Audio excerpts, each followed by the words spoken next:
Ladies and gentlemen, I'm so sorry not to be with you this evening, but I did just want to offer my warmest congratulations to all of the award winners this year and to thank them for the commitment they have demonstrated to their employees and the wider community in what has been another difficult year for business.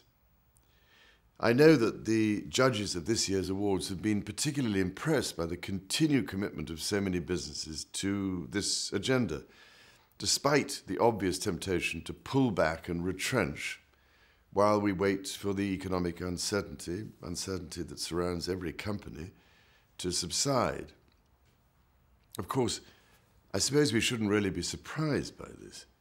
I've been president of business in the community for some 27 years now, and have seen it through years of plenty and years of dearth. Yet every year, the organisation has attracted far-sighted business leaders who are willing to work with me to address some of the toughest issues in society. I know that they do this because they understand the clear business reasons for action. Many of these extraordinary and dynamic individuals started their involvement in business in the community through my Seeing is Believing program, and I'm delighted to have succeeded in harnessing their talents and channeling so much of their experience and their energy towards innovative projects that serve a social need. The ambassadors I have chosen to recognize this year have all demonstrated that leadership and truly represent all that is best about the business community. However, while the role involves recognition of their achievements, it is also, I'm afraid, something of a responsibility. Firstly, in the event of a local emergency, I hope my ambassadors will take the lead in providing practical help to the local community through Business in the Community's Business Emergency Recovery Group, which I set up 2 years ago and which is chaired by my national ambassador. Once again, last summer, Berg proved its worth by helping individuals and businesses affected by the riots.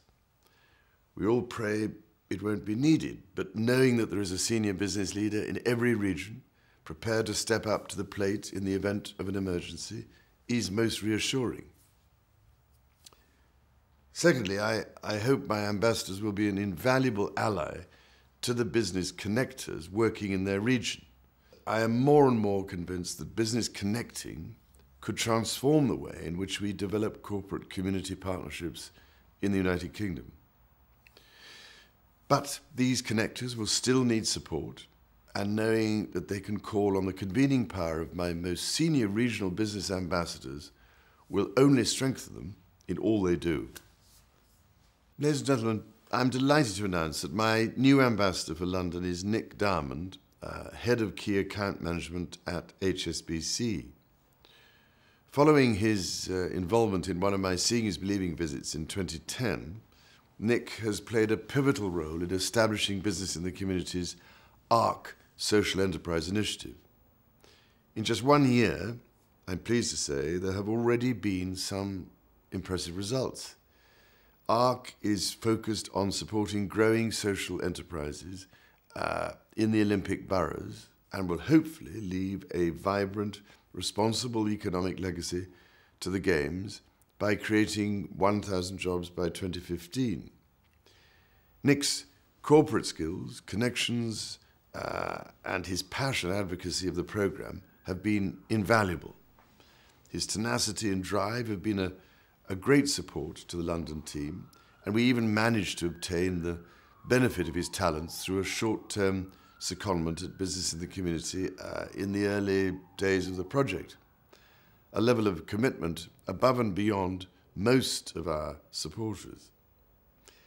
Nick's enormous personal commitment to ARC will, I'm sure, be critical to its development, its expansion, and hopefully eventual rollout.